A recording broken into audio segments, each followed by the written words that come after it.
les chefs d'établissement de l'EPST Lomami 1 ont été mis en garde sur l'exploitation des enfants dans les travaux lourds, notamment dans la fabrication des briques. Pratique courante dans plusieurs écoles de la place, le prophète de l'EPST, Ala Mwimbi, a tiré l'oreille de ses dirigeants au cours de la cérémonie officielle de la rentrée scolaire.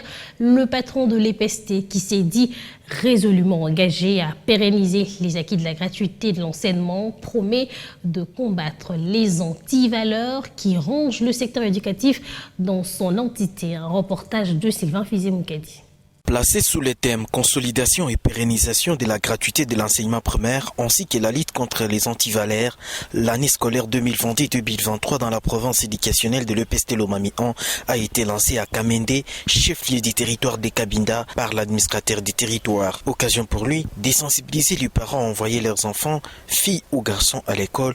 À ce jour, le plus important, c'est d'inviter les parents à envoyer leurs enfants à l'école. Qu'il s'agisse des garçons ou des filles, tous les enfants doivent aller à l'école parce qu'ils sont l'avenir de ce pays. En présence des acteurs intervenant dans le secteur éducatif ainsi que ceux de la société civile, le prophète de l'EPST, Ala Mwimbi, a rappelé ses subalternes au respect des instructions qui régissent cette année scolaire. La gratuité est non négociable dans notre pays et surtout dans ma province éducationnelle de Lomami 1.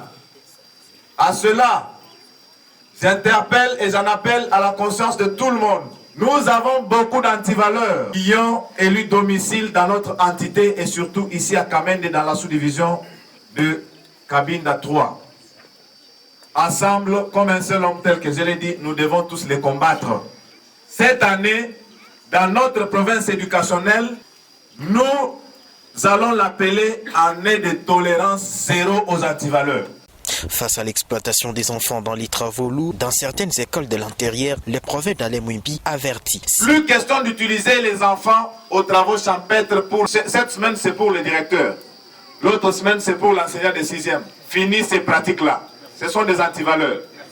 Les histoires de demander aux enfants les briques, fini ces histoires-là. Les histoires d'arrêter les cours pour aller fabriquer les briques chez un enseignant, fini ces histoires-là.